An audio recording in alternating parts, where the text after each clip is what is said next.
En octobre 2024, la Gondoire et le bassin de rétention des eaux de pluie de la ZAC des Coteaux ont failli se rejoindre sur la RD10.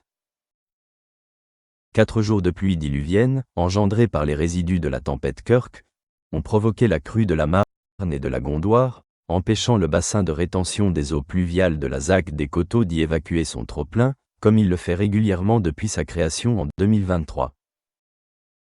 Mais comment éviter que la Gondoire en crue n'empêche le bassin de rétention de se vider? Nettoyer le lit du cours d'eau?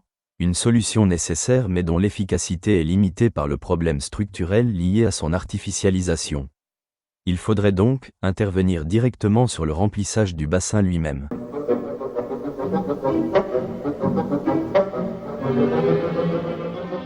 Le bassin de rétention de la ZAC des Coteaux, situé sur le bas de la seconde tranche, est le dernier maillon du système de collecte des eaux pluviales et de ruissellement de la ZAC. Partiellement mis en place avec la première tranche, ce système n'utilise pas de canalisation. Il repose sur des haies et des noues, sorte de fossés végétalisés favorisant l'infiltration de l'eau dans le sol. Une infiltration limitée sur le coteau, composée d'argile. L'eau, en fin de circuit, est récupérée dans le bassin.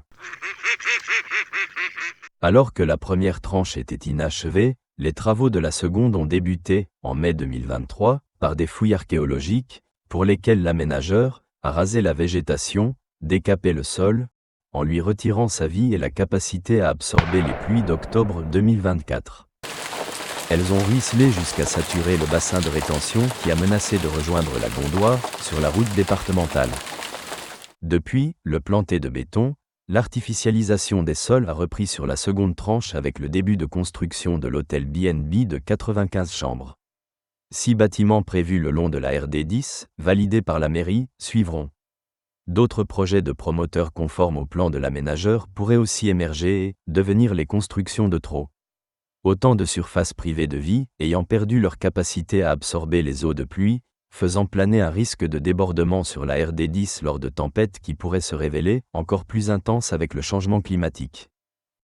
L'événement d'octobre 2024 constitue un signal d'alerte majeur.